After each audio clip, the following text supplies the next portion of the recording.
बनासकांठा डीसाना के जाबड़िया गांव में ठाकुर समाज के फैसले पर गब्बर ठाकुर का बयान। बनासकांठा जिले के डीसाना तहसील के जाबड़िया गांव में ठाकुर समाज की एक बैठक के दौरान लिए गए फैसले को लेकर विवाद खड़ा हो गया है। समाज की बैठक में कलाकार गब्बर ठाकुर, अर्जुन ठाकुर और लहराजी ठाकुर के परिवार को 1 वर्ष के लिए समाज से बाहर करने का निर्णय लिया गया, जिस पर कलाकार गब्बर ठाकुर ने कड़ा विरोध जताया है। गब्बर ठाकुर ने अपने बयान में कहा कि समाज की आज हुई बैठक में एक तरफा निर्णय लेकर उन्हें समाज से बाहर कर दिया गया, जो पूरी तरह गलत है। उन्होंने कहा कि जब किसी आरोपी को अदालत में भी अपना पक्ष रखने का अधिकार दिया जाता है, तो यहाँ तो उन्हें बैठक में बुलाया तक नहीं गया और सीधे फैसला सुना दिया गया। उन्होंने आगे बताया कि वे दोपहर 3 बजे तक 1.5 लाख रुपए का कार्यक्रम छोड़कर इस उम्मीद में इंतजार करते रहे कि उन्हें बैठक में बुलाकर उनकी बात सुनी जाएगी, लेकिन समाज के पदाधिकारियों ने उन्हें बुलाना भी जरूरी नहीं समझा। गब्बर ठाकुर ने यह भी कहा कि उनके साथ उनके गांव के करीब 150 परिवार खड़े हैं और वे सभी उनके साथ रहेंगे। उन्होंने आरोप लगाया कि आज लिए गए इस गलत फैसले से डीजे संचालकों की रोजी रोटी पर भी सीधा असर पड़ा है। उन्होंने साफ शब्दों में कहा कि समाज द्वारा लिया गया ये निर्णय गलत है और अब डीजे जरूर बजेगा। साथ ही उन्होंने घोषणा की कि वे जल्द ही अपने गांव के लोगों और डीजे संचालकों की एक अलग बैठक बुलाकर आगे का उचित निर्णय लेंगे। 4 બાબતો જે ધ્યાનમાં છે, બનાસકાંઠા, વાવથરાદ અને પાટણ જિલ્લા ઠાકોર સમાજના બંધારણને તોડનાર વ્યક્તિઓ, એ 3 વ્યક્તિઓના નામ આદરણીય ધારાસભ્ય શ્રી જાહેર કરશે। મુક્કમ જાબડિયા, તાલુકો ડીસા, જિલ્લો બનાસકાંઠાની સામે સમાજ નીચે મુજબનો નિર્ણય કરે છે।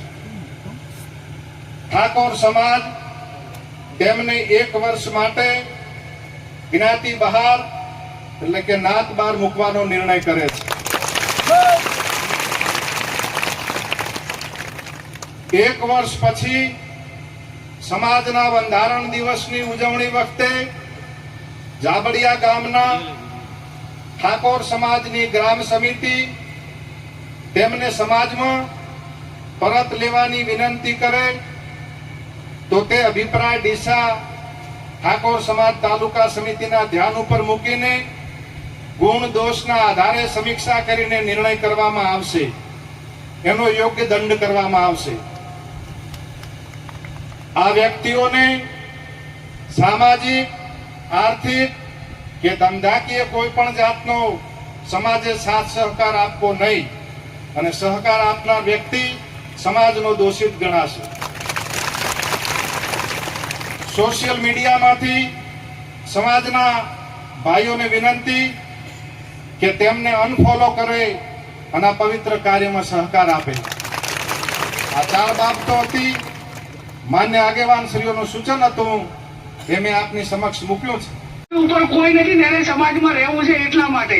અને હું વિનંતી એ કરું છું કે આ બધી જે બેન દીકરીઓની સુરક્ષા માટેનો મોટો પ્રશ્ન ઉભો થાય છે, વિદ્યાર્થીઓના અભ્યાસમાં કેનામાં મોટી તકલીફ પડે છે, આ તમામ પ્રકારની બદીઓ એ સામાજિક પ્રસંગોમાં સૌથી વધારે મહિલાઓની સુરક્ષા માટેનો પ્રશ્ન ઉભો થાય છે। અને આ જે ઇમ્પોર્ટન્ટ મુદ્દો હતો સમાજ માટે અને એનો ભંગ કર્યો છે, એને બિલકુલ ચલાવી લેવાનું નથી, આ હું જાહેરમાં કહું છું। અને એટલા માટે એ જાબડિયા ગામ એના આગેવાનો માફી માગે, અર્જુન અને ગબ્બર માફી માગે, અને છતાં માફી માગ્યા પછી 4/1/2027 ના રોજ સમાજ ભેગો થાય ને ત્યારે આમના માટે શું કરવું એ ટાઈમે સમાજ નિર્ણય લેશે। આ મારો વ્યક્તિગત અભિપ્રાય છે અને આ અભિપ્રાયને આગળ વધારીને આગેવાનો પણ એમાં સુરપુરા છે એવો મને 100% ભરોસો છે। ફરી વિનંતી કરું છું સમગ્ર ઠાકોર સમાજને, આગેવાનોને અને આ જે બંધારણ બનાવ્યું છે એનું પાલન કરવા વાળાને હું ખૂબ અભિનંદન આપું છું। સમાજના યુવાનોને અભિનંદન આપું છું કે અમને સોશિયલ મીડિયા મારફત એટલો વિરોધ કર્યો છે કે જેને ના પૂછો વાત, એટલે સમાજના બંધારણમાં એમને મદદ કરી છે, એમને હું ખૂબ અભિનંદન આપું છું। જે આગેવાનો આવ્યા છો એ આજે નિર્ણય કરીને અહીંયાથી ઉઠજો અને નિર્ણય એવો કરજો કે આવનાર સમયની અંદર બીજો કોઈ આ ભંગ કરવા માટેનો પ્રયત્ન ના કરે। જય સદારામ બાપા। ગોમ કેના ફેવરમાં છે ભાઈ? ઉતવાળો બોલજો ગોમ કેના ફેવરમાં છે? આપણા સમાજમાં આપણને કોઈને પૂછ્યું ના. 3 વાગ્યા સુધી આપણે રાહ જોઈ. હા. અમારો પ્રોગ્રામ હતો તો છતાં કેન્સલ કરીને અમે વાટ જોઈ, પણ અમને કોઈ બોલાયા નથી. અમારા ગામમાં કોઈ મિટિંગ પહેલા થઈ નથી અને બંધારણનું અમને કોઈ કીધું નથી. ઓલરેડી અમે મિટિંગ કરવા જ્યાં હતા કે અમારે ભાઈ અમારા જે આયોજક હતા પણ એમનું કોઈ માન્યું નતું અને આ પોતે ડિસિઝન લઈ લીધું છે એમને. બરાબર, એક વખત કાયદો હોય તો કોર્ટ બી પૂછે છે કે ભાઈ આરોપીને તારો ગુનો તને કબૂલ છે, આ પૂછવામાં આવે છે. કદાચ કોમના નિયમમાં સારું ફોસીની સજા નહીં ને કાં તો મારે મરવું પડો યાર. અને આ તો સારું છે કે એના ઘરમાં હું નહીં રહેતો ને શિયાળાનો ઢાજનો ઠરી જોત. પોતે ડિસિઝન લઈ લેવું ને પોતે બોલવું, એમને ખબર નહીં કે શું કરવું શું ના કરવું એમ. અને જે 4-5 જણા છે એ ગોમના છે એ લોકોને ખાસ કરીને મને નેચું દેખાડવાની વાત કરી છે અને એ લોકોને જ આયોજન કર્યું છે. આખું ગોમ કેના ફેવરમાં છે ભાઈ? આજે અમે 3 વાગ્યા સુધી બેઠા છે. અમારા વડીલો, અમારા કાકા, અમારું કુટુંબ બધું. અમે પણ હવે જોરદાર મિટિંગ કરવાના છીએ. હું ખોટો હશું તો મારા ફેવરમાં કોઈ નહીં આવે. જે દિવસ મિટિંગ કરશું એ દિવસે ખબર પડી જશે કે ગબ્બર ઠાકોર સાચો વ્યક્તિ હશે તો એ દિવસે ખબર પડી જશે કે એમના ફેવરમાં જનતા કેટલી છે, સમાજ કેટલો છે. અત્યારે સમાજે સમાજ બહાર કરવાની જે વાત કરી છે, આ વાતને આપ કઈ રીતે જોઈ રહ્યા છો? એ તો પોતે ડિસિઝન લીધું છે એમનું ડિસિઝન છે ને. એક સમાજના છોકરાને રોજગારી બંધ કરાવવાની અને 20 વર્ષનો ધંધો બંધ કરાવવાને દબાવવાની વાત છે. મારું પરિવાર, મારું કુટુંબ છે, એમને ખબર નથી કે આ વ્યક્તિઓની કેટલી મહેનત છે. એક સમાજના છોકરાને દબાવવાની વાત કરી છે. નથી બિલકુલ મંજૂર. મારો કહેવાનો મિનિંગ એમ છે કે ચલો કે આ જીઓના ટાવર છે 350 રૂપિયા ભાવ છે. કેટલો રિચાર્જનો? બરાબર, દરેક ગામની અંદર સમાજ નિર્ણય કરી કે ભાઈ તમારું ટાવર નહીં રહેવા દઈએ, 100 રૂપિયા રિચાર્જ ના કરો. નહીં થાય એમનાથી, કદી નહીં થાય. આજે નહીં થાય ને કાલે નહીં થાય. સમાજને તમારે અમારું ડિસિઝન લીધું છે, ભલે કશું વધુ નહીં. સમાજ બહાર છીએ ઓલરેડી અને દયા છે કુદરત રોમા પે નહીં. હા ડીજે તો વાગે ને, વાગશે. કરવાની વાત કરી છે કે ગબ્બર ઠાકોર અને બંને ભાઈઓને અનફોલો કરવા. અનફોલો તો હવે છે વસ્તુ છે, લોકચાહનાની વાતો છે. અનફોલો તો બરાબર, લોકો જે અમારી વેદના સમજે છે એમને ખબર છે. બરાબર, અને ઓલરેડી અમે લડ્યા ને. અમે લડ્યા તો અમુક ડીજે વાળા છે, સંગીતકાર છે, જે લોકોને રાત દાડો મહેનત કરી 20 વર્ષ જે સંગીતને આલ્યા છે એ લોકો માટે તો આપણે ભાઈ કરવાના જ છીએ. સમાજ બહાર કરવાનો જે સમાજે નિર્ણય કર્યો છે, આ નિર્ણયને કઈ રીતે જુઓ છો? તો પહેલાને બધાને જય સદારામ બાપા, જય ઠાકોર સમાજ. જે આજે આપણે કીધું કે માઇકમાં કે ગબ્બર ઠાકોરને, અર્જુન ઠાકોરને સમાજ બહાર કરી દીધા છે. તો અમે આખા દિવસના આજે મારે અમદાવાદની અંદર પ્રોગ્રામ હતો, 1.5 લાખ બજેટ હતું. એ પ્રોગ્રામ કેન્સલ કરી અને અમે ઘરે રહ્યા કે મિટિંગ છે આજ, અને જે સમાજ આવશે સમાજની જે કહેશે એમાં ઊભા રહેવું.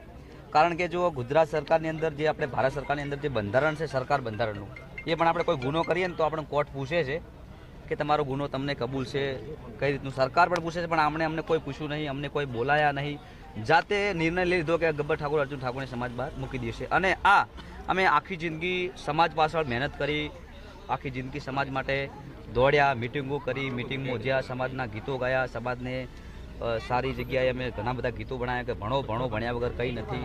સદારામ બાપા એમ કહેતા, ગબ્બર ઠાકોર એમ કહેતા તમે ભણો. તો સમાજ માટે બહુ મહેનત કરી છે અને આજ સમાજ માટે ખૂબ અમે મહેનત કરી. એનું પરિણામ અમને આ રીતે આવ્યું છે. અને એમને કોઈ જોણ્યો નહીં, સીધું બોલી દીધું માઇકમાં કે સમાજ બહાર. અમારી જિંદગીનું અમે 20 વર્ષથી મહેનત કરીએ એનું શું, અમે કાળી મજૂરી, અમારે કોઈ ખાવાનું નહોતું ને હવે અમે આ સ્થાન પર હવે થોડા ઘણા પૈસા ગઈને અમે કમાઈએ છીએ. તો એમને ખબર પડવી જોઈએ કે આ બધું ગાવાનું બંધ કરી દીધું તો ભાઈ ચમ ચાલશે એમ. અને તું સીધું માઇકમાં આવ્યા ને બોલીને જતા રહ્યા. અમને કોઈ કીધું જ નહીં, કોઈ વાત કરી જ નહીં. આખું જાબડિયા ગોમ અમારા તરફ છે. અમારા જોડે હાલ 500 માણસો છે અને ફક્ત 4 માણસો જે અમારા ગોમના જે અમારા વિરોધીઓ છે એમને આ મિટિંગ કરાવી, જે રાજકારણીયા છે એમને જોડે બોલાવી દીધું કે તમે અમારા ગોમના છોકરા છે એમને આવું બોલી દો. બસ સીધું અમને કોઈ પૂછ્યું નહીં, સીધું માઇકમાં બોલી દીધું ગબ્બર ઠાકોર, અર્જુન ઠાકોર સમાજ બહાર. આગળનું શું પગલું રહેશે? તો હવે આગળ અમે અમારા તરફથી અમે મિટિંગ કરશું. અમારું ગોમ ભેળું થાય, આખા બધા સંગીતકારો છે, ડીજે વાળા છે, જે કલાકારો છે, અમને બધાને બોલાવી મિટિંગ કરશું.